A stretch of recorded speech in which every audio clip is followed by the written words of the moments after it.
கன்னியாகுமரி மாவட்டத்தின் முக்கிய சுற்றுலா தலங்களில் ஒன்றான திருப்பரப்பு அருவியில் விடுமுறையை ஒட்டி ஏராளமான சுற்றுலா பயணிகள் உற்சாகமாக குளியல் போட்டிருக்கிறார்கள். அதனை அண்மை செய்தியாக பார்த்து வருகிறோம்.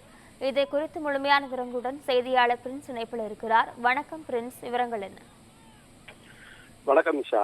கன்னியாகுமரி மாவட்டத்தில் சுற்றுலா தலங்களில் மிகவும் முக்கியமானது குமரியின் குற்றாலம் என்று அழைக்கப்படும் திருப்பரப்பு அருவி.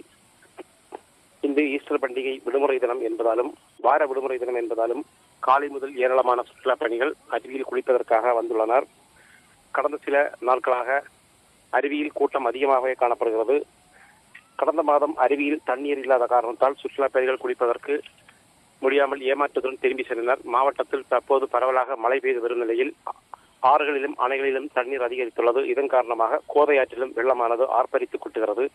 இந்த கோதையாற்றின் குறுக்கே உள்ள திருப்பரப்பு அருவியிலும் தண்ணீர் வரத்து அதிகம் காணப்படுவதால் ஏராளமான சுற்றுலா பயணிகள் வந்த வண்ணம் உள்ளனர். அதுபோன்று சிறுவர் நீச்சல் குளம் மற்றும் திருப்பரப்பு அருவியின் மேற்பகுதியில் அணைப்பு கட்டு பகுதியில் உள்ள படகு குழாமிலும் சுற்றுலா பயணிகளின் கூட்டம் அதிகரித்துள்ளது. சுற்றுலா பயணிகள் வருகை அதிகரிப்பை தொடர்ந்து போலீசாரும் பாதுகாப்பு பணியில் ஈடுபடுத்தப்பட்டுள்ளனர். மாலை 6 மணி வரை சுற்றுலா பயணிகளில் குளிப்பதற்கு அனுமதி வழங்கப்பட்டுள்ளது.